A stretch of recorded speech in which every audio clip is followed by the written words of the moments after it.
Job, chapitre 34. Élihu reprit et dit: Sages, écoutez mes discours.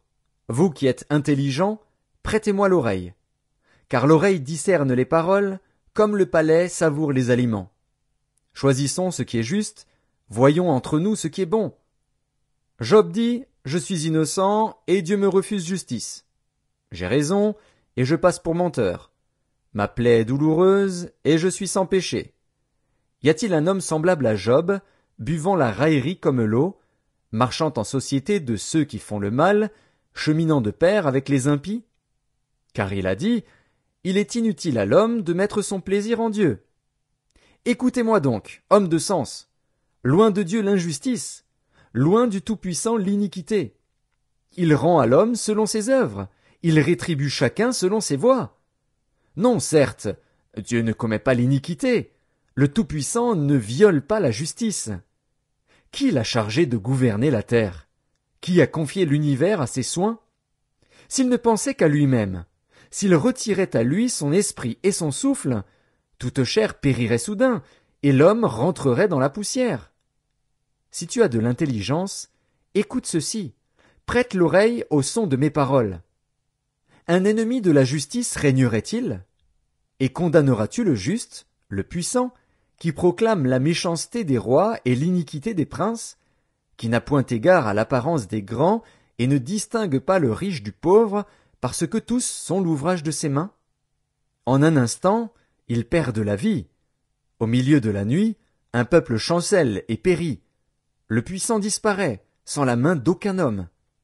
Car Dieu voit la conduite de tous. Il a les regards sur les pas de chacun. Il n'y a ni ténèbres, ni ombre de la mort, où puissent se cacher ceux qui commettent l'iniquité.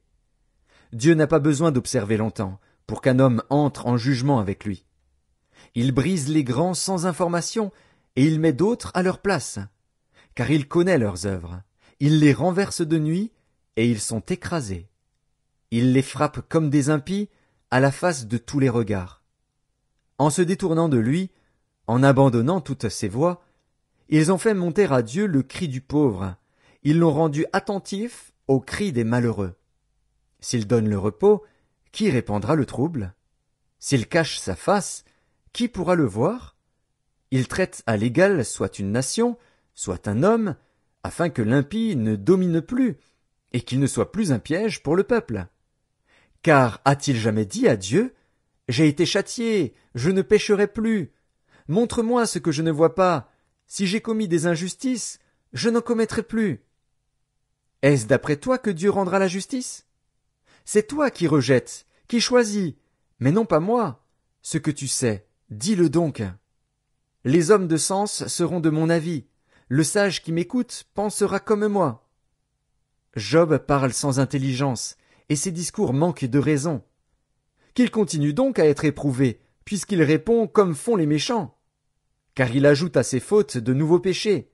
Il bat des mains au milieu de nous, il multiplie ses paroles contre Dieu.